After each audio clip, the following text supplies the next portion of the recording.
We've got two big headlines tonight from Governor Ducey's coronavirus briefing. Elective surgeries can resume next Friday, May 1st, at hospitals and outpatient surgery centers, even dental offices. The governor also keeping his stay-at-home order in effect, but he says he'll review it and make a decision for all of us next week. We have team coverage on today's briefing, and let's begin with ABC 15's Nicole Grigg. Nicole?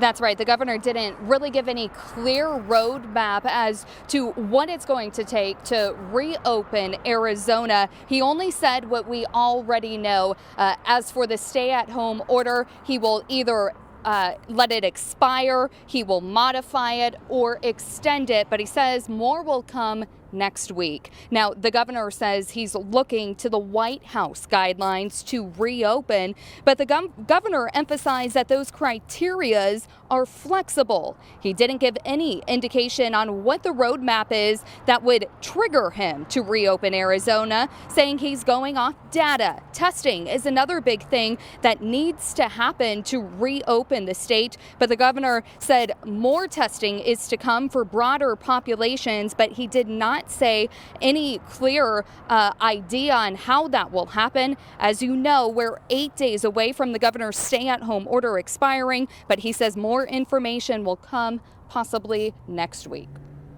We're communicating. We're going to continue to communicate as we have information and data that is changing besides the daily tracking. We're going to come out here in front of you.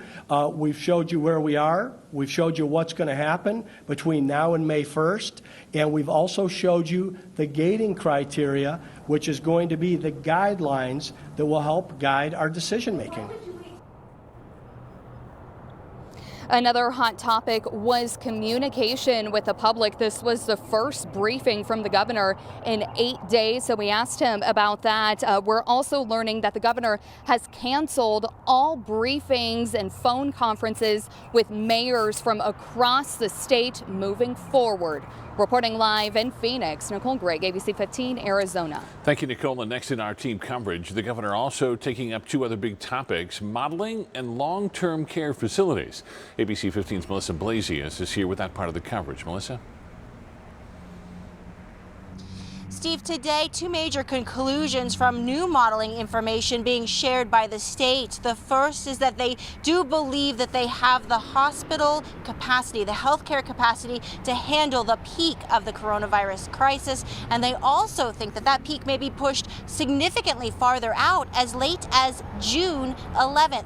State Health Director Kara Christ putting out a blog today outlining 4 different models that she's been looking at that predict coronavirus's spread. 2 models have not been really mentioned before: an internal model created with experts from Arizona universities and a model being put out by the federal government with Arizona-specific data. The federal model saying that even if the governor were to lift the stay-at-home order on April 30th, that our state would have enough hospital capacity and hit a peak around June 11th. The other model indicating that we might see more of a plateau over the next month or so, with about 600 hospitalized patients at a time and 300 in ICU units. Both of these, of course, pushing the peak of coronavirus farther out for the state. The governor says that this all would help him as he's trying to make decisions on how to reopen the state.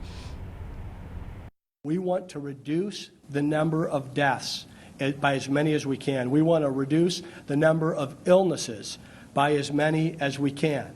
Part of the concern was there capacity? Were there supplies? Were there ventilators? Well, we know that we have our arms around that part of it, and today we do.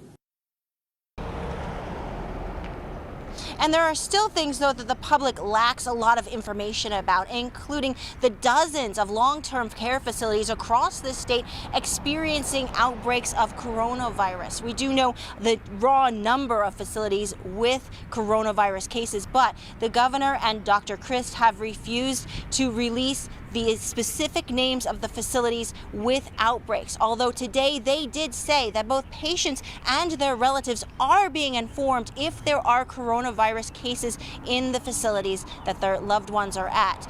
Again, they say that they are looking at more things in order to offer bigger protections and to care for these people, our most vulnerable population. Reporting live, I'm Melissa Blasius, ABC 15, Arizona.